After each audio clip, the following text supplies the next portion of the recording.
নারীদের জন্য সপ্তাহে একটা দিন আলাদাভাবে নির্ধারণ করে দিলেন। সুবহানাল্লাহ। তাহলে নারীদের জন্য আল্লাহর হাবিব আলাদাভাবে একটা দিন দিয়েছেন, পুরুষ সাহাবীরা সেখানে নাই। তাহলে একটু বলেন তো, আল্লাহর হাবিব নারীদের জন্য আলাদা মাদ্রাসা প্রতিষ্ঠা করেছেন। আমাদের সমাজে যারা রাষ্ট্রীয় দায়িত্বে আছে, যারা সমাজের নেতৃত্বস্থানীয় লোক আছেন এবং যারা আলেম ওলামা আছেন, আমাদের দায়িত্ব কিনা নারীদের জন্য আলাদা প্রতিষ্ঠান তৈরি করা? অবশ্যই দায়িত্ব। কোরআনুল কারিমে আল্লাহ রব্বুল আলামিন নারীদের অধিকারের ব্যাপারে আলাদা বলেছেন। আবার হাদিসের মধ্যে রাসূল করিম সাল্লাল্লাহু আলাইহি ওয়াসাল্লাম নারীদেরকে আলাদাভাবে শিক্ষা দিয়েছেন। তাহলে আমরা কোরআন এবং হাদিস গবেষণা করে দেখতে পাই, বাংলাদেশের ৬৮,০০০ গ্রামে যতগুলো প্রাইমারি স্কুল আছে, প্রত্যেকটা প্রাইমারি স্কুলের পাশাপাশি নারীদের জন্য আলাদা প্রাইমারি স্কুল, আলাদা আলাদা ইউনিভার্সিটি, আলাদা মেডিকেল, আলাদা কলেজ থাকার দরকার আছে না নাই?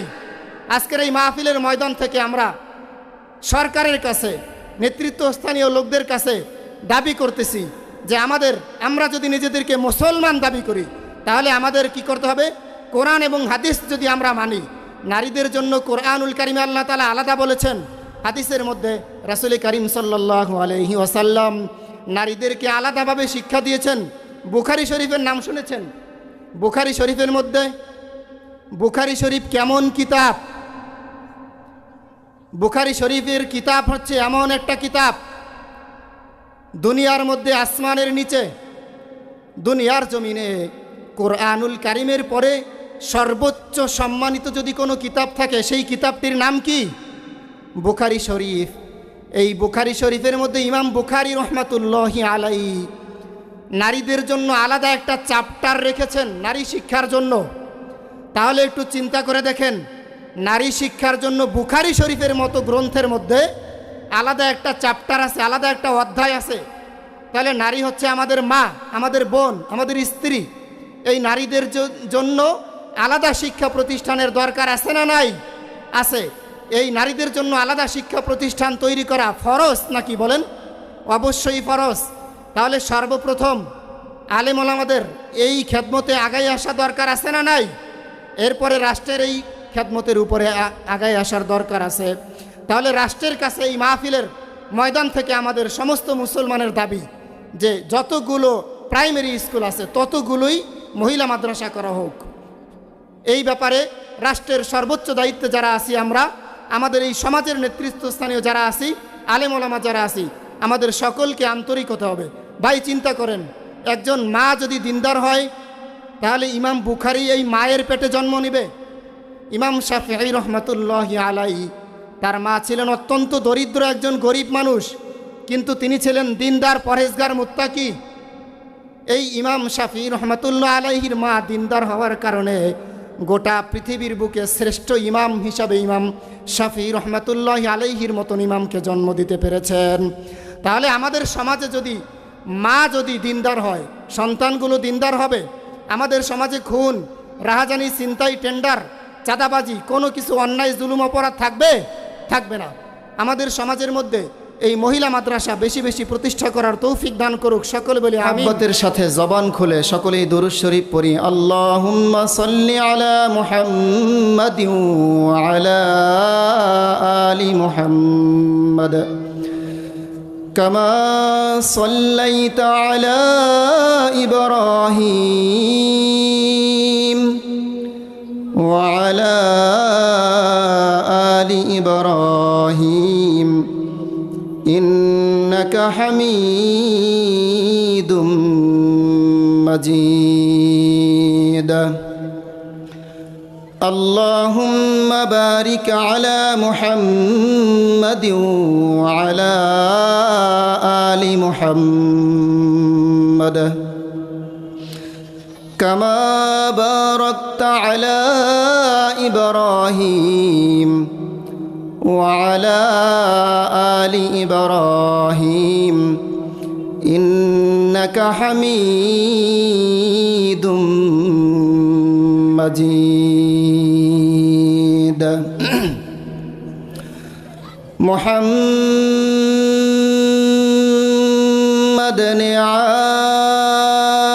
कर कुफ्र को मिटाया,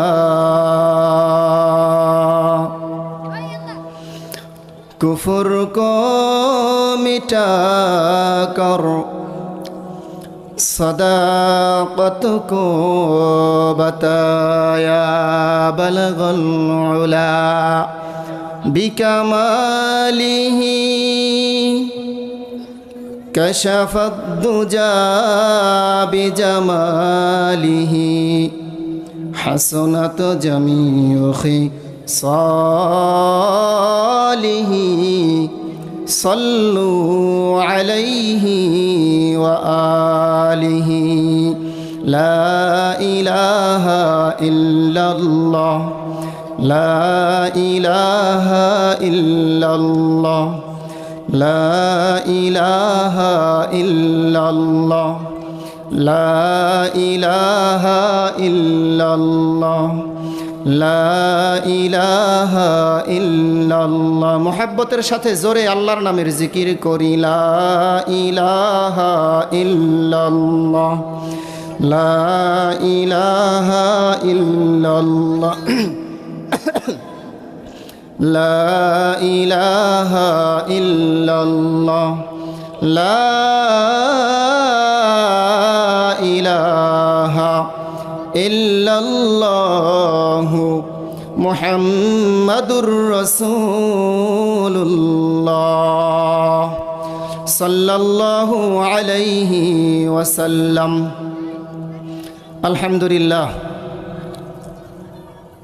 ঐতিহ্যবাহী ঢাকা জেলার অন্তর্গত সাভার থানাধীন পল্লী বিদ্যুৎ কাঁঠাল বাগান বাজার সংলগ্ন দারুল আরকাম কওমি মহিলা মাদ্রাসা এবং দারুল আরকাম ইসলামিয়া মাদ্রাসার মেশকাত এবং হেফজ সমাপনকারী ছাত্রছাত্রীদের সম্মাননা প্রদান উপলক্ষে নবম বার্ষিকী ওয়াজ মাহফিল ও হালকায় জিকিরের মোহতারাম প্রধান অতিথি পীরে কামেল শাইখুল হাদিস হাফেজ মাওলানা মুফতি শামীম আহমদ কাসেমি দামাত বারাকাতুহুম, প্রধান বক্তা এবং মোহতারাম সভাপতি, সম্মানিত ওলামায়ে কেরাম, সামনে উপবিষ্ট মুরব্বিয়ানে কেরাম, সমবয়সী যুবক বন্ধু, স্নেহের ছোট ভাই, একান্ত প্রিয় ছোট্ট ছোট্ট সোনামণিরা, পর্দার অন্তরালে অবস্থানরতা শ্রদ্ধেয়া সম্মানিতা মা ও বোন, দয়াময় আল্লাহ রব্বুল আলামিনের দরবারে অগণিত শুকুর ও সুজুদ যে মহান মালিক আমাদের সকলের হায়াতের মধ্যে বরকত দিয়ে সুস্থ রেখে আজকে একটি মোবারকময় বরকতময় রাতে, জুমার দিন, জুমার রাতে কোরআন এবং হাদিসের ভাষায় জান্নাতের বাগানে আসার এবং বসার তৌফিক দান করেছেন সেই মহান মালিককে খুশি করার লক্ষ্যে হৃদয়ের সবটুকু ভালোবাসা উজাড় করে দিয়ে জবান খুলে অন্তর থেকে মোহাব্বতের সাথে একবার কালিমাতুশ শুকুর আদায় করি আলহামদুলিল্লাহ। আরও একবার রব্বে কারিমের শুকুর আদায় করি আলহামদুলিল্লাহ। লক্ষ কোটি দুরুদ সালাম পেশ করছি বিশ্বনবী সাইয়্যিদুল মুরসালিন খাতামুন নবিয়্যিন রাহমাতাল লিল আলামিনের উপর। সকলেই বলি সাল্লাল্লাহু আলাইহি ওয়াসাল্লাম, সাল্লাল্লাহু আলাইহি ওয়াসাল্লাম, সাল্লাল্লাহু আলাইহি ওয়াসাল্লাম। মোহতারাম হাজিরিন, সময় খুব সংক্ষিপ্ত সময়ের মধ্যে কোরআন এবং হাদিস থেকে এমন একটি বিষয় আমি সিলেক্ট করেছি, যেই বিষয়টি যদি ঠিক হয়ে যায় তাহলে একটি সমাজ বাঁচতে পারে, একটি জাতি গঠন হতে পারে, একটি উম্মত জাহান্নাম থেকে মুক্তি পেয়ে জান্নাতে যেতে পারে। বিষয়টি হলো মহিলা মাদ্রাসা প্রতিষ্ঠার গুরুত্ব এবং সহশিক্ষার কুফল। আপনারা কি মনে করেন, যদি বাংলাদেশে যতগুলো প্রাইমারি স্কুল আছে এতগুলো যদি মহিলা মাদ্রাসা থাকতো তাহলে দিনদার মা পয়দা হতো। দিনদার মা যদি পয়দা হয় তাহলে দিনদার সন্তান পয়দা হয়। কি বলেন? এই সন্ত্রাসী, খুনি, চাঁদাবাজি, এই টেন্ডারবাজি, এ সমস্ত সন্তান কি জন্ম নিবে? জন্ম নিবে না। তাহলে শুধুমাত্র এই একটা বিষয় যদি ঠিক হয়ে যায়, যতগুলো প্রাইমারি স্কুল আছে এতগুলো যদি মহিলা মাদ্রাসা হয়ে যায়, তাহলেই আমাদের এই জাতিটা মুক্তি পাবে। অন্ধকারাচ্ছন্ন এই পাপ থেকে আমাদের এই সমাজটা মুক্তি পাবে। এই উম্মত জাহান্নাম থেকে মুক্তি পেয়ে আল্লাহ পাকের সেই নির্ধারিত স্থান জান্নাতে চলে যেতে পারবে। আলহামদুলিল্লাহ। আলোচনার পুরোটুকু সময় জুড়ে রব্বে কারিম আমাকে কোরআন এবং হাদিস থেকে আলোচনাগুলো, উম্মতের জন্য জরুরি কথাগুলো জবান থেকে বের করে দিক। সকলে বলি আমিন। এবং আমরা যারা শ্রবণ করব, আমাদেরকে আল্লাহ তাআলা আমলের নিয়তে মনোযোগ সহকারে শ্রবণ করার তৌফিক দান করুক। সকলে বলি আমিন। মোহতারাম হাজিরিন, ইসলাম হলো জ্ঞানের ধর্ম। ইসলাম কিসের ধর্ম? জ্ঞানের ধর্ম। জ্ঞান ছাড়া ইসলামকে জানা যায় না, মানা যায় না, বোঝা যায় না। আর যদি আমরা জ্ঞানই না থাকে তাহলে ইসলাম কি জিনিস এটা তো জানতেও পারবো না, বুঝতেও পারবো না, মানতেও পারবো না। মোহতারাম হাজিরিন, মানব জীবনের একমাত্র সংবিধান হচ্ছে আল কুরআন। মানব জীবনের একমাত্র সংবিধান কি? আল কুরআন। এই কোরআনের সংবিধান যদি কোনো ব্যক্তি মেনে নেয় তার জীবনটা হবে জান্নাতি জীবন। সুবহানাল্লাহ। তাহলে এই কোরআনের সর্বপ্রথম যে আয়াতটা আল্লাহ তাআলা নাজিল করেছেন, সূরাতুল আলাকের প্রথম 5টি আয়াত আল্লাহ রাব্বুল আলামিন নাজিল করেছেন।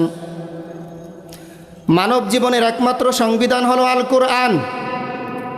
এই কুরআনুল কারীমের মধ্যে আল্লাহ রাব্বুল আলামিন সর্বপ্রথম যে আয়াতটা নাজিল করেছেন, সূরাতুল আলাকের প্রথম 5টি আয়াত, ইকরা বিসমি রাব্বিকাল্লাযী খালাক।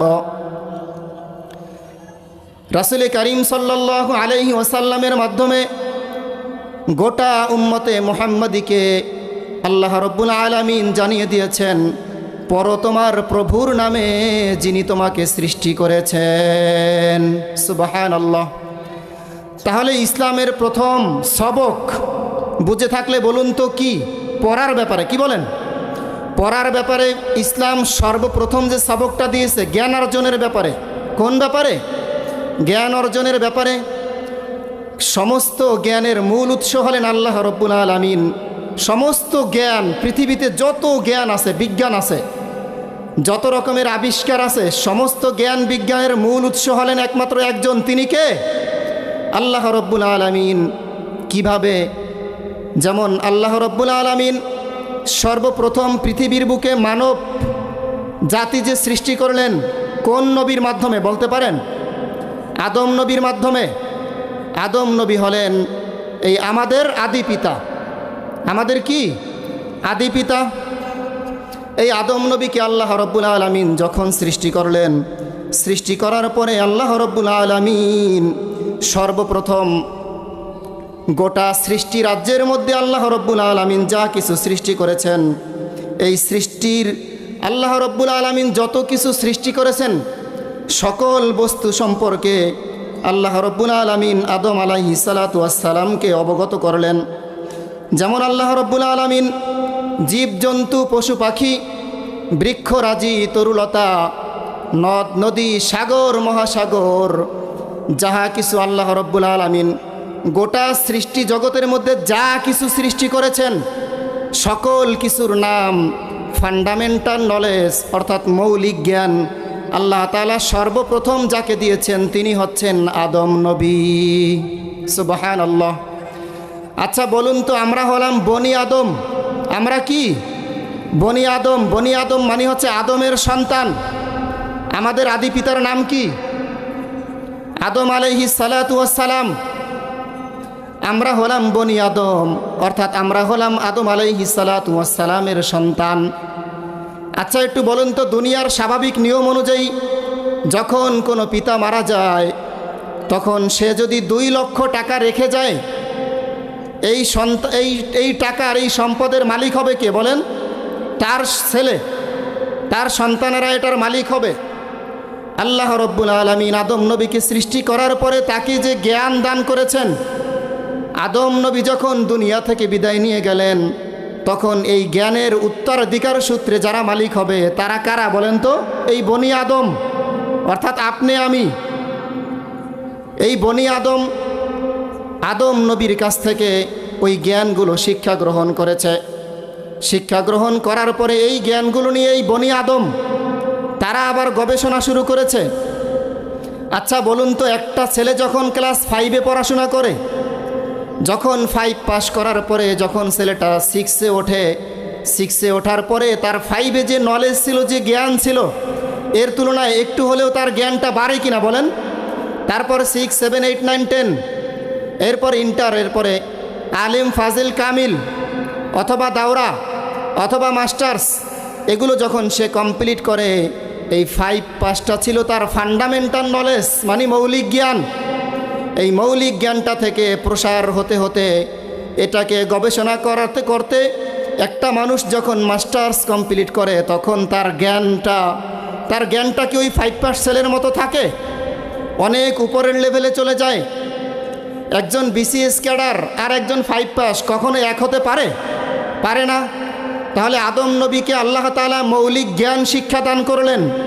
গোটা সৃষ্টি জগতের মধ্যে আল্লাহ রব্বুল আলামিন যাহা কিছু সৃষ্টি করলেন, এই সৃষ্টির সমস্ত বিষয় সম্পর্কে, সমস্ত বিষয়ের নামগুলো আল্লাহ তাআলা সর্বপ্রথম যাকে শিক্ষা দিয়েছেন তিনি কে? আদম নবী। তার কাছ থেকে শিখেছে কারা? আমরা, বনি আদম। এই বনি আদম। তাহলে একটু চিন্তা করে বলুন তো, এই যে জ্ঞানগুলা সরাসরি নবীদের মাধ্যমে আমাদের কাছে যে জ্ঞানগুলো আসছে, সরাসরি কার পক্ষ থেকে আসছে? আল্লাহ রব্বুল আলামিনের পক্ষ থেকে আসছে। একটা প্রশ্ন হতে পারে, যদি কোনো ডাক্তার, সে হতে পারে ইহুদি, খ্রিস্টান, অথবা বৌদ্ধ, নাসারা, যা কিছু হোক না কেন, এই ইহুদি খ্রিস্টান কার সন্তান বলেন তো? বনি আদম, আদমের সন্তান। তাহলে আমাদের মৌলিক যে একটা স্থান, আমাদের মূল গোড়াটা হচ্ছে আদম নবীর সন্তান আমরা।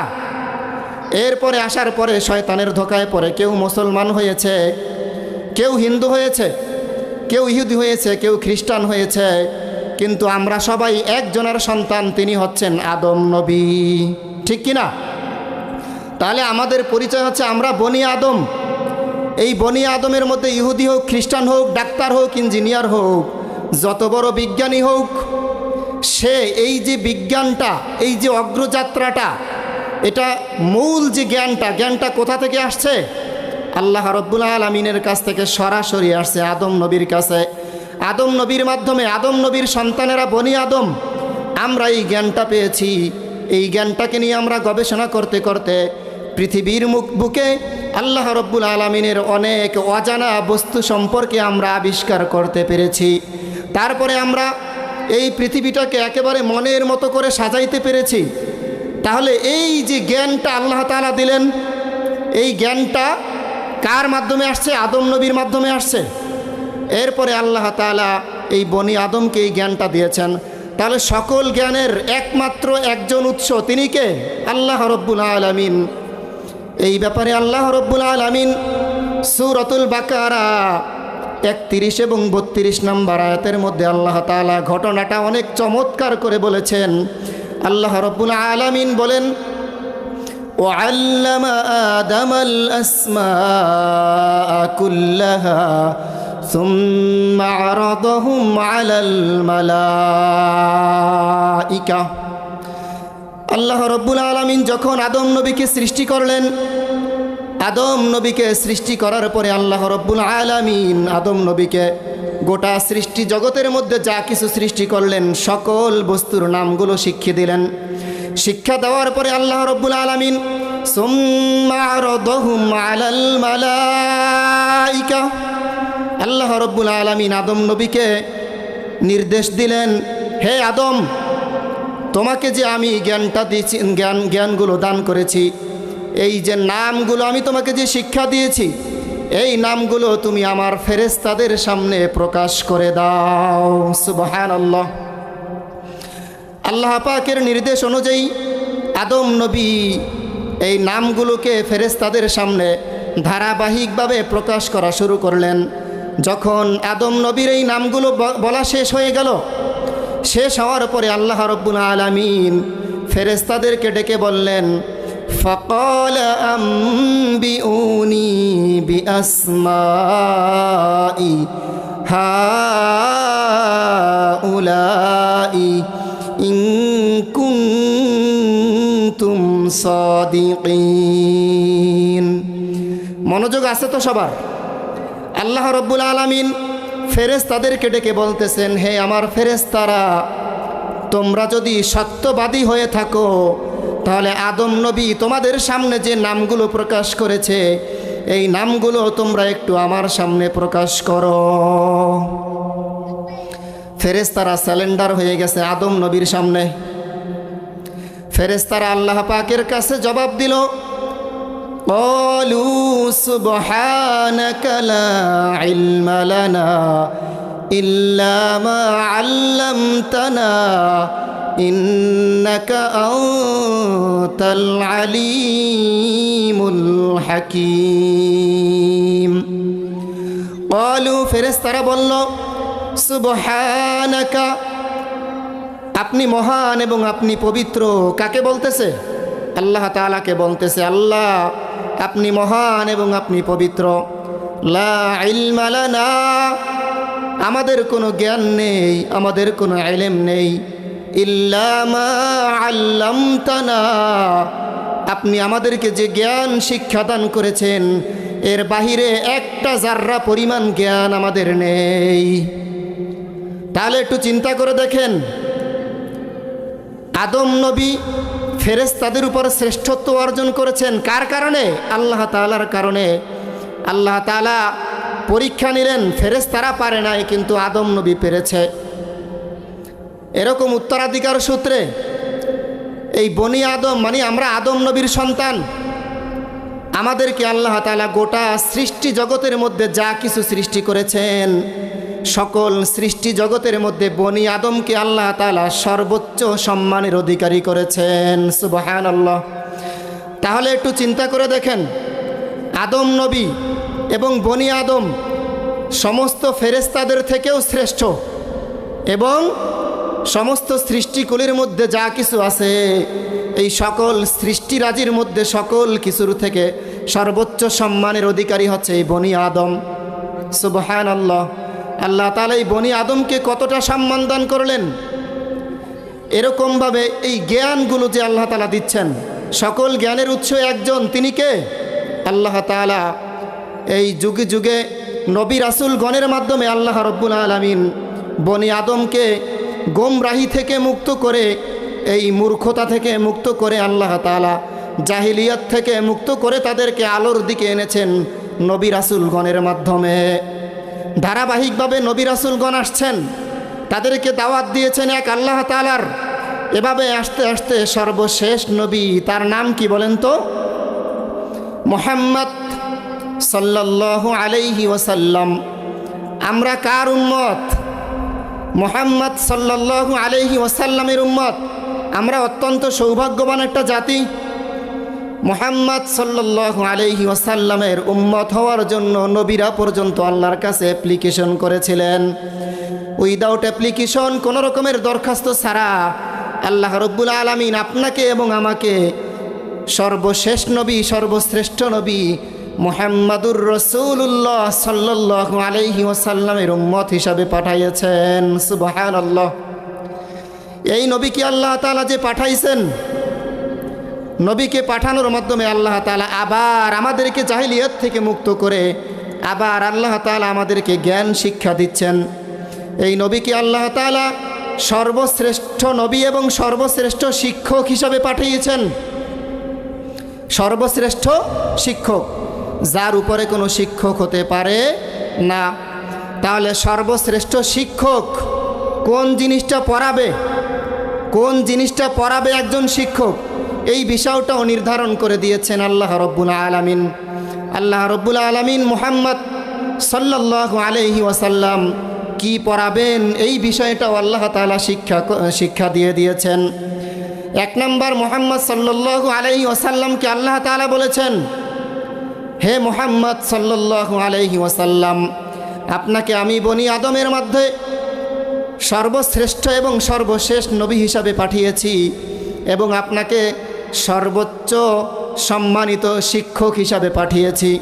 সুতরাং আপনার কর্মসূচি হলো, আপনি সর্বপ্রথম আমার পক্ষ থেকে আপনার উপরে যে কোরআনুল কারীম নাজিল হবে, এই কোরআনুল কারীমের আয়াতগুলো এই বনি আদমকে আপনি পড়ে পড়ে তেলাওয়াত করে করে শোনাবেন। এক নাম্বার, সর্বশ্রেষ্ঠ শিক্ষক, তাকে আল্লাহ তাআলা কর্মসূচি দিয়ে দিয়েছেন যে এই সর্বশ্রেষ্ঠ শিক্ষক কি কি কাজ করবে।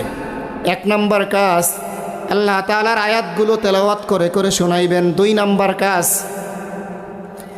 এই বনি আদম গুমরাহির মধ্যে আছে, জাহিলিয়াতের মধ্যে আছে, এই বনি আদমকে আপনি গুনাহের পথ থেকে ফিরাইয়া এনে দাওয়াত দিয়ে তাদেরকে ফিরে এনে তাদেরকে পবিত্র করবেন, গুনাহ থেকে তাদেরকে মুক্ত করবেন। 2 নম্বর কাজ। 3 নম্বর কাজ, ওয়ায়ুআল্লিমুহুমুল কিতাবা ওয়াল হিকমাহ। 3 নম্বর কাজ, আপনি তাদেরকে আল্লিমুহুমুল কিতাব, আমি আপনার উপরে যে কিতাব নাজিল করেছি এই কিতাবটা আপনি তাদেরকে শিক্ষা দান করবেন। সুবহানাল্লাহ। 4 নম্বর কাজ, ওয়াল হিকমাহ, পৃথিবীর বুকে যত রকমের জ্ঞান বিজ্ঞান আছে সমস্ত জ্ঞান বিজ্ঞান আপনি তাদেরকে শিক্ষা দিবেন। সুবহানাল্লাহ। তাহলে নবীজির কাজ 4টা। এই বিষয়টা আল্লাহ রাব্বুল আলামিন সূরাতুল জুমআ 2 নম্বর আয়াতের মধ্যে আল্লাহ রাব্বুল আলামিন বলেন, হুয়াল্লাযী বা'আসা ফিল উম্মিনা রাসূলাম মিনহুম ইয়াতলু আলাইহিম আয়াতিহি ওয়া ইউযাক্কিহিম ওয়া ইউআল্লিমুহুমুল কিতাবা ওয়াল হিকমাহ ওয়া ইন কানু মিন ক্বাবলু লাফি দালালিম মুবিন। আল্লাহ রাব্বুল আলামিন উম্মীদের মাঝে থেকে তাদের মধ্যে একজন নবী প্রেরণ করলেন, যার কাজ ছিল তাদেরকে ইয়াতলু আলাইহিম আয়াতিহি, আমার পক্ষ থেকে তাদের উপরে যেই কোরআনুল কারীম নাজিল হয়েছে এই কোরআনুল কারীমের আয়াতগুলো তাদেরকে তেলাওয়াত করে করে শোনাইবে। 2 নম্বর কাজ হচ্ছে ওয়ায়ুযাক্কিহিম, তাদেরকে গুনাহ থেকে মুক্ত করে পবিত্র করবে। ওয়ায়ুআল্লিমুহুমুল কিতাব, তাদেরকে কিতাব শিক্ষা দান করবে। ওয়াল হিকমা, তাদেরকে জ্ঞান বিজ্ঞান শিক্ষা দান করবে, প্রজ্ঞা দান করবে। তাহলে বিজ্ঞানের সর্বপ্রথম শিক্ষক হলেন মুহাম্মদ সাল্লাল্লাহু আলাইহি ওয়াসাল্লাম। কথাটা বিশ্বাস হয় কি হয় না বলেন তো? এই বিষয়ে যদি আমি আলোচনায় যাই ওটার উপরই 1 ঘন্টা আলোচনা করা যাবে। যেমন সামান্য একটা বিষয় বলি, বিশ্বনবী সাল্লাল্লাহু আলাইহি ওয়াসাল্লাম আজ থেকে 1400 বছর আগে মেসওয়াকের কথা বলেছিলেন কিনা বলেন? বলেছিলেন? মেসওয়াক করার কথা বলেছিলেন। আজকে এই 2000 বছর, এখন 2025 সাল, কত সাল? 2026 সাল। 2026 বছর পরে এসে ওয়ান্ডার অফ মডার্ন সায়েন্স, আধুনিক বিজ্ঞানের যুগে, এই মেডিকেল সায়েন্সের জমানায় তারা প্রমাণ করেছে আমরা যে এই টুথব্রাশ ইউজ করি এটার থেকে এই যে মেসওয়াকটা আমরা ইউজ করি ন্যাচারাল, প্রাকৃতিক, এটা 1000 গুণে শক্তিশালী, বৈজ্ঞানিক মানে বিজ্ঞানসম্মত, সুবহানাল্লাহ, এবং স্বাস্থ্যসম্মত। কোরআন যে বিজ্ঞানময় কোরআন, এই বিষয়ে আল্লাহ রাব্বুল আলামিন সূরাতুল ইয়াসিনের 2 নম্বর আয়াতের মধ্যে বলেন, ওয়াল কুরআনিল হাকীম, এটা হলো এমন একটি কিতাব, এটা হলো বিজ্ঞানময় কোরআন। সুবহানাল্লাহ। তাহলে এই বিজ্ঞানের যত অগ্রযাত্রা এটা কোরআন রিসার্চ করে করে হয়েছে। তাহলে বিজ্ঞানের সর্বপ্রথম শিক্ষক যিনি ছিলেন তিনি কে? মুহাম্মদ সাল্লাল্লাহু আলাইহি ওয়াসাল্লাম। তারপরে আল্লাহ রাব্বুল আলামিন জ্ঞান অর্জনের ক্ষেত্রে আরও বিভিন্নভাবে উপদেশ দিয়ে আমাদেরকে কোরআনুল কারীমের মধ্যে বিভিন্ন জায়গায় আল্লাহ তাআলা আমাদেরকে উৎসাহ দিয়েছেন। যেমন আল্লাহ রাব্বুল আলামিন বলেছেন, কুল হাল ইয়াস্তাবিল্লাযীনা ইয়ালামুনা ওয়াল্লাযীনা লা ইয়ালামুন। হে নবী, আপনি আপনার উম্মতদেরকে বলে দিন, যারা জানে এবং যারা জানে না তারা কি সমান হতে পারে? যে ব্যক্তি জানে আর যে ব্যক্তি মূর্খ, এই 2 জন ব্যক্তি কি কোনো দিন সমান হতে পারে? কোরআনুল কারীমের মধ্যে আল্লাহ তাআলা কত দরদ নিয়ে ইলম শিক্ষার ব্যাপারে গুরুত্ব দিয়েছেন। আরেকটি আয়াতের মধ্যে আল্লাহ রাব্বুল আলামিন বলেন, কুল হাল ইয়াস্তাবিল আ'মা ওয়াল বাসীর আম হাল তাস্তাবিজ যুলুমাতু ওয়ান নূর। হে নবী, আপনি উম্মতদেরকে জানিয়ে দিন, হাল ইয়াস্তাবিল আ'মা ওয়াল বাসীর, অন্ধ এবং চক্ষুষ্মান ব্যক্তি কোনোদিন সমান হতে পারে? অন্ধ, যে ব্যক্তি অন্ধ, গোটা পৃথিবীকে দেখতে পায় না, এবং যার চক্ষু দুইটা আছে, যাকে আল্লাহ তাআলা চোখের নিয়ামত দান করেছে, এই দুইজন ব্যক্তি কোনো দিন সমান হতে পারে? পারে না। আম হাল তাস্তাবিজ যুলুমাতু ওয়ান নূর, আলো এবং অন্ধকার কোনো দিন সমান হতে পারে না। একটু চিন্তা করে দেখেন, কুরআনুল কারীমের প্রথম আয়াত ইকরা, তোমরা পড়ো, বিসমি রব্বিকাল্লাযী খলাক, ওই প্রভুর নামে যিনি তোমাকে সৃষ্টি করেছেন। এরপরে আল্লাহ তাআলা আদম নবীর মাধ্যমে আমাদেরকে জ্ঞান শিক্ষা দান করলেন। এরপরে নবী মুহাম্মদ সাল্লাল্লাহু আলাইহি ওয়াসাল্লামের মাধ্যমে আমাদেরকে জ্ঞান শিক্ষা দিলেন। অর্থাৎ আল্লাহ রাব্বুল আলামিন জ্ঞানী। আল্লাহ তাআলা চান তার প্রত্যেকটি বান্দা জ্ঞান অর্জন করুক। আল্লাহ তাআলা কখনোই চায় না তার কোনো বান্দা মূর্খ থাকুক। হাদিসের মধ্যেও অনেক নির্দেশনা আছে, সামনে বলবো ইনশাআল্লাহ। এরপরে আল্লাহ রাব্বুল আলামিন আরেকটি আয়াতের মধ্যে বলেন,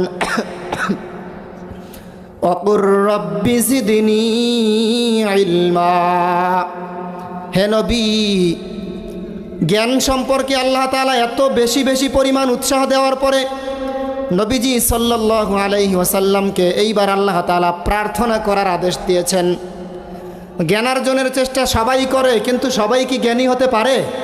পারে না। এজন্য আল্লাহ তাআলার কাছে দোয়া করার ব্যাপারে আল্লাহ তাআলা শিখিয়ে দিয়েছেন। সূরাতুত তাহার মধ্যে আল্লাহ রাব্বুল আলামিন বলেন, ওয়াকুর রাব্বি জিদনি ইলমা। হে নবী, আপনি বলুন, হে আমার প্রতিপালক, আপনি আমার জ্ঞানকে প্রসারিত করে দিন। সুবহানাল্লাহ। তাহলে একটু বুঝে থাকলে বলুন, জ্ঞানার্জনের ব্যাপারে আল্লাহ তাআলা কতটা উৎসাহ দিয়েছেন। জ্ঞানার্জনের ব্যাপারে হাদিসের মধ্যে রাসূল করিম সাল্লাল্লাহু আলাইহি ওয়াসাল্লাম অনেক গুরুত্ব দিয়েছেন। হযরত আনাস রাদিয়াল্লাহু তাআলা আনহু থেকে বর্ণিত, তিনি বলেন, রাসূল করিম সাল্লাল্লাহু আলাইহি ওয়াসাল্লাম বলেন, তলাবুল ইলমি ফারিদাতুন আলা কুল্লি মুসলিম। দ্বীনি ইলম শিক্ষা করা প্রত্যেক মুসলমানের উপর ফরজ। দ্বীনি ইলম শিক্ষা করা প্রত্যেক মুসলমানের উপর কি? আরো জোরে বলুন, কি? ফরজ। ফরজ কার বিধান? আল্লাহ রাব্বুল আলামিনের বিধান। তাহলে আল্লাহ রাব্বুল আলামিন কুরআনুল কারীমের মধ্যে বিভিন্নভাবে বলেছেন জ্ঞান অর্জনের কথা। এরপরে রাসূল করিম সাল্লাল্লাহু আলাইহি ওয়াসাল্লাম ডাইরেক্ট নির্দেশ দিলেন, হে আমার উম্মত, জ্ঞান অর্জন করা তোমাদের উপর ফরজ। ওয়াজিব না, সুন্নত না, নফল না, ফরজ। নামাজ পড়া যেরকম ফরজ, জ্ঞান অর্জন করা তার আগে ফরজ। কারণ নামাজ পড়তে হলে আগে লাগবে অজু করা, পবিত্রতা অর্জন করা। অজু করার আগে অজু করার মাসআলা জানা ফরজ। তাহলে নামাজের আগে ফরজ কোনটা? জ্ঞান অর্জন করা। কিভাবে আমি নামাজ পড়ব? তাহলে জ্ঞান অর্জন করা কার হুকুম? আল্লাহ পাকের হুকুম, ফরজ। মূর্খ থাকা যাবে? মূর্খ থাকা যাবে? যাবে না। জ্ঞান অর্জন করতে হবে, এটা কার হুকুম? আল্লাহ রাব্বুল আলামিনের হুকুম। জ্ঞান অর্জনের ব্যাপারে রাসূল করিম সাল্লাল্লাহু আলাইহি ওয়াসাল্লাম আরেকটি হাদিসের মধ্যে বলেন, মান সালাকা তরিকান ইয়ালতামিসু ফীহি ইলমা সাহালাল্লাহু লাহু বিহি তরিকান ইলাল জান্নাহ। ইলমে দ্বীন শিক্ষা করার উদ্দেশ্যে যেই ব্যক্তি কিছু পথ অতিক্রম করে, সামান্য পথ যদি কোনো ব্যক্তি দ্বীনি ইলম শিক্ষা করার পিছনে ব্যয় করে, তার এই পথ অতিক্রম করার দ্বারা আল্লাহ রাব্বুল আলামিন তার জন্য জান্নাতের পথটা সহজ করে দিবেন। সুবহানাল্লাহ। তাহলে বোঝা গেল জান্নাতে কোনো মূর্খ মানুষ যাবে না। আর যে ব্যক্তি জান্নাতে যাবে সে অবশ্যই জ্ঞানী। কেন জ্ঞানী? জান্নাতে যাওয়ার জন্য কোন কোন কাজটা করা লাগবে, দুনিয়ার বুকে সে সেই কাজগুলো করেছে। কি বলেন? না করলে কি সে জান্নাতে যেতে পেরেছে? পারে নাই। তাহলে মূর্খ ব্যক্তি জান্নাতে যাবে না। এবার আসেন আমার মূল আলোচনায়। মূল আলোচনা ছিল মহিলা মাদ্রাসা প্রতিষ্ঠার গুরুত্ব এবং সহশিক্ষার কুফল। মহিলা মাদ্রাসায় জ্ঞান শিক্ষা দেওয়া হয়, কি ইলমে দ্বীন শিক্ষা দেওয়া হয়। তাহলে জ্ঞানার্জনের গুরুত্ব সম্পর্কে আগেই আমাদের জানা দরকার। তাই এতক্ষণ আমি জ্ঞান অর্জনের গুরুত্ব সম্পর্কে এবং জ্ঞানের সকল জ্ঞানের মৌলিক উৎস আল্লাহ তাআলা, তার থেকে আদম নবী, তারপরে সমস্ত নবীদের মাধ্যমে সমস্ত উম্মত, আখিরি জামানার নবী, সর্বশ্রেষ্ঠ নবী, বিশ্বনবী সাইয়্যিদুল মুরসালিন, খাতামুন নবিয়্যিন, রাহমাতাল লিল আলামিনের মাধ্যমে আমরাও জ্ঞান পেয়েছি। তাহলে এই জ্ঞানের সর্বপ্রথম মৌলিক যে উৎস, জ্ঞানটা কোথা থেকে এসেছে? রব্বুল আলামিনের পক্ষ থেকে এসেছে। রব্বুল আলামিন যুগে যুগে নবীদের মাধ্যমে আমাদের কাছে জ্ঞান পাঠিয়েছেন। মহিলা মাদ্রাসা প্রতিষ্ঠা করা ফরজ। আবার একটু কান খাড়া করে শুনেন, মহিলা মাদ্রাসা প্রতিষ্ঠা করা ফরজ। দ্বীনি ইলম শিক্ষা করা যেরকম ফরজ, দ্বীনি ইলম শিক্ষা করা কি ফরজ। নামাজ পড়ার আগে দ্বীনি ইলম শিক্ষা করা ফরজ। কারণ আমি যদি দ্বীনি ইলম শিক্ষা গ্রহণ না করি, তাহলে আমি কিভাবে নামাজ পড়ব? এই জ্ঞানটা যদি আমার না থাকে, তাহলে আমি পশ্চিম দিকে সিজদা দেওয়ার বদৌলতে আমি সিজদা দিব পূর্ব দিকে। কি বলেন? কারণ আমার জ্ঞান নাই। নামাজের হুকুম হাকাম ঠিকমতো না জানলে, তাহলে নামাজের আগে ফরজ কি? জ্ঞান অর্জন করা। তাহলে নারীরা হচ্ছে পুরুষের অর্ধাঙ্গী। আচ্ছা বলেন তো, এখানে আমরা যারা উপস্থিত আছি, একজন মানুষ নারীর সাথে কানেক্টেড নাই, এরকম একজন মানুষ বুকে হাত রেখে বলতে পারবেন যে আমার সাথে নারীর সাথে কোনো রকমের যোগাযোগ নাই, সম্পর্ক নাই? নারীর মাধ্যম ছাড়া কোনো ব্যক্তি দুনিয়ার বুকে আসতে পেরেছেন? সর্বপ্রথম নারী হলো আমাদের মা, নারী হলো আমাদের বোন, নারী হলো আমাদের স্ত্রী, নারী হলো আমাদের কন্যা। তাহলে নারী হচ্ছে আমাদের জীবনের অর্ধাঙ্গী। আচ্ছা বলুন তো, ইলমে দ্বীন শিক্ষা করার ব্যাপারে কোরআন এবং হাদিস থেকে যতটুকু আলোচনা এতক্ষণ শুনলেন, তলাবুল ইলমি ফারিদাতুন আলা কুল্লি মুসলিম, দ্বীনি ইলম শিক্ষা করা প্রত্যেক মুসলমানের উপর ফরজ। প্রত্যেক মুসলমান বলতে এখানে কি শুধুমাত্র পুরুষদের কথা বোঝানো হয়েছে? নারীরাও আছে কিনা বলেন? নারীরাও আছে। যেমন আল্লাহ রব্বুল আলামিন কুরআনুল কারীমের মধ্যে সূরাতুল বাকারার মধ্যে বলেছেন, ওয়া আকিমুস সালাতা ওয়া আতুজ যাকাহ, তোমরা সালাত কায়েম করো, ওয়া আতুজ যাকাহ, যাকাত প্রদান করো। বলুন তো, সালাত কায়েম কি শুধুমাত্র পুরুষরা করে নাকি নারীরাও সালাত কায়েম করে? এখানে তো পুরুষবাচক শব্দ আল্লাহ তাআলা ব্যবহার করেছেন, তাহলে নারীদেরকে স্পেসিফিকভাবে আল্লাহ তাআলা বলেন নাই। কিন্তু এই আয়াতের মাধ্যমে আল্লাহ তাআলা নারী পুরুষ সকলকে বলেছেন। সুবহানাল্লাহ। তাহলে দ্বীনি ইলম শিক্ষা করা যদি পুরুষের উপর ফরজ হয়, নারীদের উপর ফরজ কিনা বলেন? অবশ্যই ফরজ। দ্বীনি ইলম শিক্ষার ব্যাপারে এবার কুরআনুল কারীমে মহিলা মাদ্রাসার ব্যাপারে, নারীদের শিক্ষার ব্যাপারে আল্লাহ রব্বুল আলামিন বলে দিয়েছেন।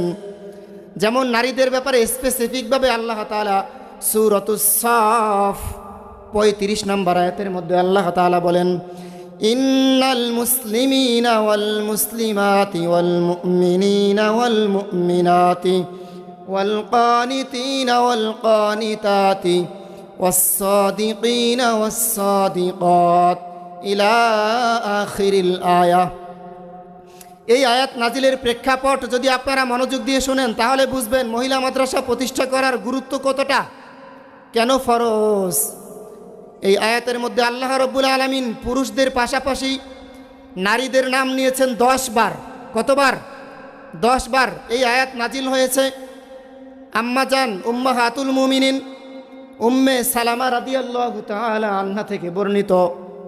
তিনি একদিন রাসূল করিম সাল্লাল্লাহু আলাইহি ওয়াসাল্লামকে বললেন, হে আল্লাহর হাবিব সাল্লাল্লাহু আলাইহি ওয়াসাল্লাম, কোরআনুল কারীমের মধ্যে আমরা তো দেখি শুধুমাত্র পুরুষদের ব্যাপারেই অনেক বেশি বেশি আয়াত নাজিল হয়। নারীদের সম্পর্কে তেমন বেশি একটা কথা বলা হয় না। এই কারণে আল্লাহ রাব্বুল আলামিন নারীদের ব্যাপারে স্পেসিফিকভাবে আল্লাহ তাআলা এই আয়াতের মধ্যে 10 বার নারীদের নাম নিয়েছেন। সুবহানাল্লাহ। যদি আল্লাহ রাব্বুল আলামিন কুরআনুল কারীমের মধ্যে নারীদের ব্যাপারে আলাদা আলাদাভাবে নাম নিতে পারেন, তাহলে আমাদের সমাজের মধ্যে আলাদা আলাদা নারীদের নামে প্রতিষ্ঠান থাকবে না কেন বলেন? নারীদের নামে প্রতিষ্ঠান আলাদা থাকার দরকার আছে না নাই? আল্লাহ রাব্বুল আলামিন কুরআনুল কারীমে নারীদের ব্যাপারে আলাদা আলাদা বলেছেন। তাহলে এই কুরআনুল কারীমের আফাতুমিনুনা বিবাদিল কিতাবি ওয়া তাকফুরুনা বিবাদ, আল্লাহ রাব্বুল আলামিন বলেন, তোমরা কি এই কুরআনুল কারীমের কিছু অংশ মানবা আর কিছু অংশ ছেড়ে দিবা? তাহলে তো তুমি প্রকৃত মুমিন হতে পারবা না। যদি কোনো ব্যক্তি নিজেকে মুমিন দাবি করে, তাহলে তাকে কুরআনুল কারীমের সমস্ত অংশ মানতে হবে। কিছু অংশ মানবে, কিছু অংশ মানবে না, সেটা তো হতে পারে না। আবার হাদিসের মধ্যে একদল নারী সাহাবী রাসূল করিম সাল্লাল্লাহু আলাইহি ওয়াসাল্লামের কাছে এসে বললেন, আল্লাহর হাবিব সাল্লাল্লাহু আলাইহি ওয়াসাল্লাম, আপনার কাছে পুরুষ সাহাবীরা এমনভাবে ভিড় লাগিয়ে থাকে, যার কারণে আমরা ইসলামের বিধিবিধান আপনার মুখ থেকে যেই কথাগুলো বলেন এগুলো আমরা শুনতে পাই না। এই দাবির প্রেক্ষিতে আল্লাহর হাবিব সাল্লাল্লাহু আলাইহি ওয়াসাল্লাম নারীদের জন্য সপ্তাহে একটা দিন আলাদাভাবে নির্ধারণ করে দিলেন। সুবহানাল্লাহ। তাহলে নারীদের জন্য আল্লাহর হাবিব আলাদাভাবে একটা দিন দিয়েছেন, পুরুষ সাহাবীরা সেখানে নাই। তাহলে একটু বলেন তো, আল্লাহর হাবিব নারীদের জন্য আলাদা মাদ্রাসা প্রতিষ্ঠা করেছেন। আমাদের সমাজে যারা রাষ্ট্রীয় দায়িত্বে আছে, যারা সমাজের নেতৃত্বস্থানীয় লোক আছেন এবং যারা আলেম ওলামা আছেন, আমাদের দায়িত্ব কিনা নারীদের জন্য আলাদা প্রতিষ্ঠান তৈরি করা? অবশ্যই দায়িত্ব। কুরআনুল কারীমে আল্লাহ রাব্বুল আলামিন নারীদের অধিকারের ব্যাপারে আলাদা বলেছেন। আবার হাদিসের মধ্যে রাসূল করিম সাল্লাল্লাহু আলাইহি ওয়াসাল্লাম নারীদেরকে আলাদাভাবে শিক্ষা দিয়েছেন। তাহলে আমরা কোরআন এবং হাদিস গবেষণা করে দেখতে পাই, বাংলাদেশের ৬৮,০০০ গ্রামে যতগুলো প্রাইমারি স্কুল আছে, প্রত্যেকটা প্রাইমারি স্কুলের পাশাপাশি নারীদের জন্য আলাদা প্রাইমারি স্কুল, আলাদা আলাদা ইউনিভার্সিটি, আলাদা মেডিকেল, আলাদা কলেজ থাকার দরকার আছে না নাই? আজকের এই মাহফিলের ময়দান থেকে আমরা সরকারের কাছে, নেতৃত্বস্থানীয় লোকদের কাছে দাবি করতেছি যে আমরা যদি নিজেদেরকে মুসলমান দাবি করি, তাহলে আমাদের কি করতে হবে? কোরআন এবং হাদিস যদি আমরা মানি, নারীদের জন্য কুরআনুল কারীমে আল্লাহ তাআলা আলাদা বলেছেন।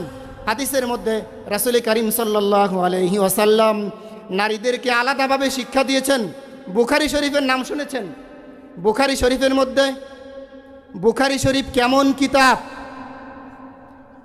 বুখারী শরীফের কিতাব হচ্ছে এমন একটা কিতাব, দুনিয়ার মধ্যে আসমানের নিচে, দুনিয়ার জমিনে কুরআনুল কারীমের পরে সর্বোচ্চ সম্মানিত যদি কোনো কিতাব থাকে, সেই কিতাবটির নাম কি? বুখারী শরীফ। এই বুখারী শরীফের মধ্যে ইমাম বুখারী রহমাতুল্লাহি আলাইহি নারীদের জন্য আলাদা একটা চ্যাপ্টার রেখেছেন নারী শিক্ষার জন্য। তাহলে একটু চিন্তা করে দেখেন, নারী শিক্ষার জন্য বুখারী শরীফের মতো গ্রন্থের মধ্যে আলাদা একটা চ্যাপ্টার আছে, আলাদা একটা অধ্যায় আছে। তাহলে নারী হচ্ছে আমাদের মা, আমাদের বোন, আমাদের স্ত্রী। এই নারীদের জন্য আলাদা শিক্ষা প্রতিষ্ঠানের দরকার আছে না নাই? আছে। এই নারীদের জন্য আলাদা শিক্ষা প্রতিষ্ঠান তৈরি করা ফরজ নাকি বলেন? অবশ্যই ফরজ। তাহলে সর্বপ্রথম আলেম ওলামাদের এই খেদমতে আগাই আসা দরকার আছে না নাই? এরপরে রাষ্ট্রের এই খেদমতের উপরে আগাই আসার দরকার আছে। তাহলে রাষ্ট্রের কাছে এই মাহফিলের ময়দান থেকে আমাদের সমস্ত মুসলমানের দাবি যে যতগুলো প্রাইমারি স্কুল আছে ততগুলোই মহিলা মাদ্রাসা করা হোক। এই ব্যাপারে রাষ্ট্রের সর্বোচ্চ দায়িত্বে যারা আছি আমরা, আমাদের এই সমাজের নেতৃত্বস্থানীয় যারা আছি, আলেম ওলামা যারা আছি, আমাদের সকলকে আন্তরিক হতে হবে। ভাই চিন্তা করেন, একজন মা যদি দিনদার হয়, তাহলে ইমাম বুখারী এই মায়ের পেটে জন্ম নেবে। ইমাম শাফিঈ রহমাতুল্লাহি আলাইহি, তার মা ছিলেন অত্যন্ত দরিদ্র একজন গরিব মানুষ, কিন্তু তিনি ছিলেন দিনদার, পরহেজগার, মুত্তাকি। এই ইমাম শাফিঈ রহমাতুল্লাহ আলাইহির মা দিনদার হওয়ার কারণে গোটা পৃথিবীর বুকে শ্রেষ্ঠ ইমাম হিসাবে ইমাম শাফি রহমাতুল্লাহ আলাইহির মতন ইমামকে জন্ম দিতে পেরেছেন। তাহলে আমাদের সমাজে যদি মা যদি দিনদার হয়, সন্তানগুলো দিনদার হবে। আমাদের সমাজে খুন, রাহাজানি, ছিনতাই, টেন্ডার, চাঁদাবাজি, কোনো কিছু অন্যায় জুলুম অপরাধ থাকবে? থাকবে না। আমাদের সমাজের মধ্যে এই মহিলা মাদ্রাসা বেশি বেশি প্রতিষ্ঠা করার তৌফিক দান করুক, সকলে বলে আমিন। ওয়া আখির দাওয়ানা আনিল হামদুলিল্লাহি রাব্বিল আলামিন। আসসালামু আলাইকুম ওয়া রাহমাতুল্লাহ।